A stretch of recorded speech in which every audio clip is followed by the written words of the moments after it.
कौन सी जिंदगी है कि सुबह उठे, नाश्ता किया, नहाए धोए, चले गए, वापस आए, फिर खाना खाया, टीवी देखा,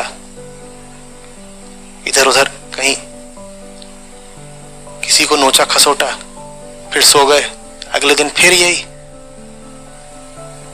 कुल मिला के इस पूरे महीने से निकला क्या?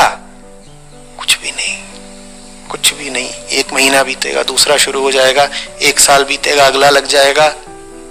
तुम कभी जवान थे, तुम पाओगे तुम्हारे बाल सफेद होने शुरू हो गए हैं, दांत हिलने शुरू हो गए हैं। एक दिन पाओगे कि मौत सामने खड़ी है, तुम्हारे हाथ खाली हैं, तुमने कुछ कमाया नहीं, मौत भी तुम्हें देख के हंसेगी। इतने साल तुझे दिए गए,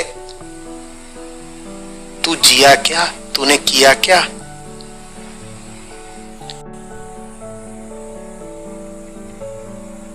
आ रही बात समझ में? ये कहलाती है छोटी जिंदगी। ये हो सकता है 80 साल 90 साल लंबी भी हो, लेकिन 80-90 साल लंबी होकर भी ये जिंदगी है बहुत छोटी।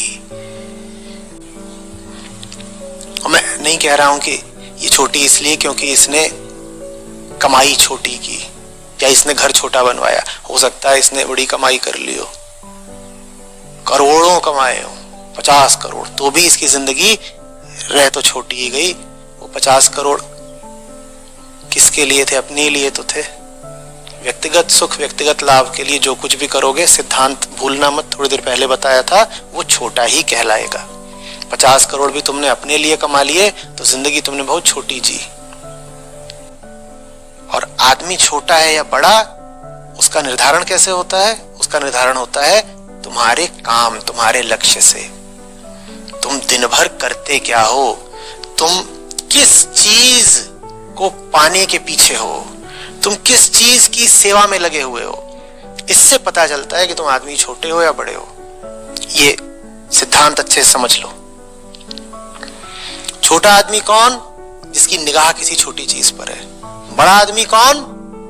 जिसकी निगाह किसी बड़ी चीज पर है।